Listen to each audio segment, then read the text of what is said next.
Hey, we meet again. How are you? Genuinely, like, how are you? On a scale of 1 to 10, how would you say you're doing today? Also, how was your week? How would you rate your week? Was it good? Was it bad? Was it just there? Let me know. I genuinely want to know how you guys are doing. Because if I were to rate how I am, as a Nigerian living in Lagos in the year 2025, I would say over 10. I'm most likely a 4. And how did my week go? My week was this close to being a 10 over 10, but as usual, as long as you're a Nigerian living in Lagos, something is bound to happen. So imagine dealing with adulthood, then living in Lagos, Nigeria. That is like double homicide. I would say my week was a 5 over 10. It could have been better. That brings me to this series that I cannot wait to binge watch this weekend. It just dropped yesterday, and I don't know how many of you follow it, but it is on Netflix. It is called You, Joe Goldberg. See, I can't believe that show has us rooting for a serial killer and a psychopath. What have these writers done to us?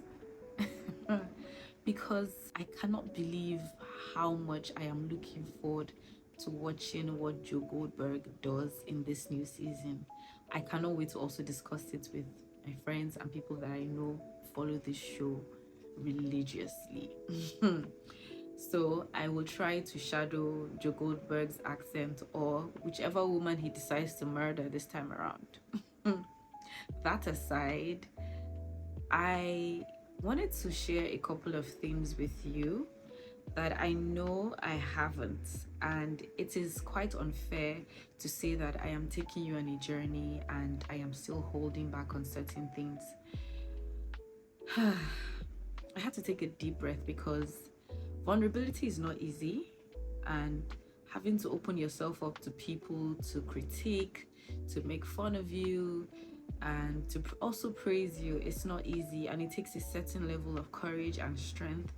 And I want to say God has been my source of strength. I also draw strength from my friends, my family, my loved ones, good acquaintances, and honestly I want to say thank you to those people, because it's so important as a person to have a really good support system, and I am grateful for my own support system. And I've come to understand that for every person you meet, you cannot keep them to yourself. You're meant to experience them. And if you're lucky enough, some of these people will be with you till the end of life.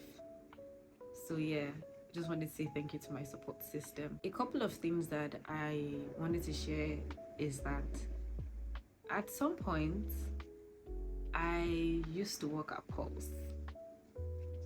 Very few people would remember, but those that know. And when I say I used to work at Pulse, I was working at Pulse NG as a host. I mean, we would go to Lagos Island, we would go to Obalende, we would go to the streets, and we're interviewing people. See, I think that thing challenged me in ways I did not expect or believe. You know how Lagos Island is, you know how Balogun Market is. It is crowded, and then you have all those people selling their wares, tugging at you, trying to convince you to buy their markets. I had to learn a certain level of confidence. I had to put myself together. I had to blur the noise. I had to just ensure that I am focused on what I came here to do. And I think one of the funniest episodes was when we're talking about sex on a first date. Hi. What's your take on sex on a first date? It doesn't really matter. But like as a person, I can't have sex with a man on the first date. But you having sex on the first date, it really doesn't. It's mean different things to different people. A man can sleep with you on your first date and end up getting married to you, and a man can sleep with you after so many years and still dump you. Because we went to Ikeja Computer Village as well. Like, we went to crowded areas where we would get people to actually want to feature in our videos. A couple of people were skeptical, but you know, that's where you have to build courage and try to convince them that, oh, we're not asking you questions that are going to make you feel uncomfortable or questions that are going to put you in like in an awkward spot, right? So most times I have to brief them the questions before we start recording. And it was just amazing to see that people were willing to have themselves recorded. But that was because I had to learn how to communicate with them and make them feel comfortable enough to want to be recorded. You know how Nigerians can be sometimes. They're curious, but they're also cautious. So that particular episode where we're talking about sex on the first date, I was like, Omo Shalewa. That's my full name, by the way. I was like, Omo Shalewa, are you sure you can do this? Like, you're really about to enter Lagos Island, Balogun Market, to ask people what they think about sex on the first date? Ooh la la. It was quite the experience, I kid you not. And I had guys talk, I had women talk as well. A couple of people did not consider it a big deal. But what I can say is that experience, it opened my eyes to understand that people are sometimes actually more inspired by what you're doing. Yeah. And a lot of people wish they could do what you're doing, but they can't, and they cannot say it because they don't want to seem like, oh, I'm envious of you. But it's okay to be envious as long as the envy is not leading into something drastic where you're trying to kill the person or steal their job from them. You know, envious in the sense that, oh, you admire that this person is able to do this thing, because it is not easy. I remember us going towards like Ikorodu Road.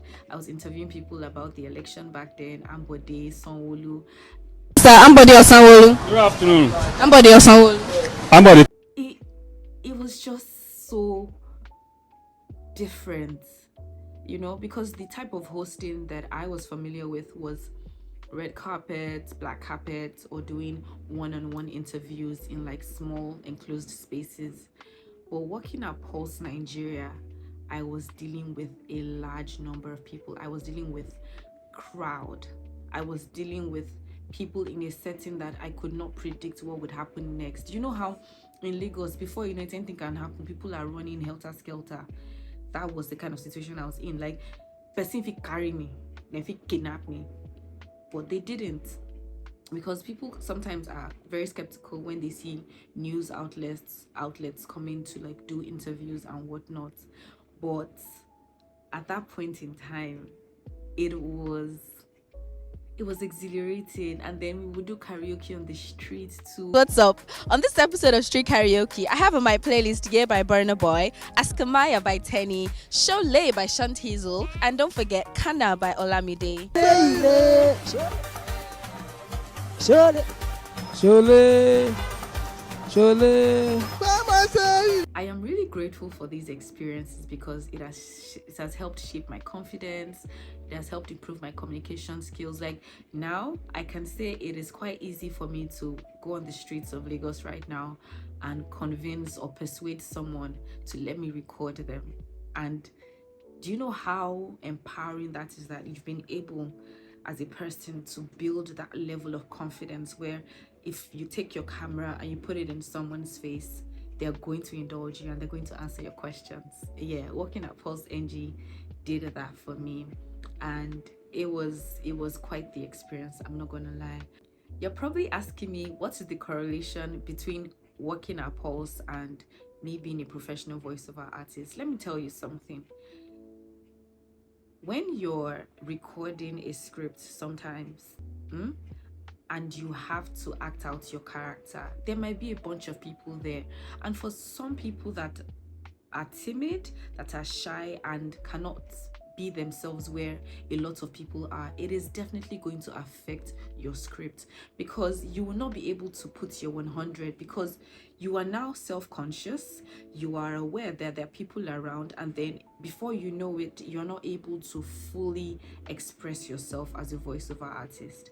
So you see, that confidence to be able to still do what I have to do in the midst of 1,000 people is exactly how it translates into being a voiceover artist, because you can be a voiceover artist anywhere. You can record your script anywhere in a studio setting, right? Yes, but in the case where you have to do public speaking, where you need to use a certain voice for your public speaking, that is where the confidence and the communication comes in, and being able to persuade people with your words to have them listen to you.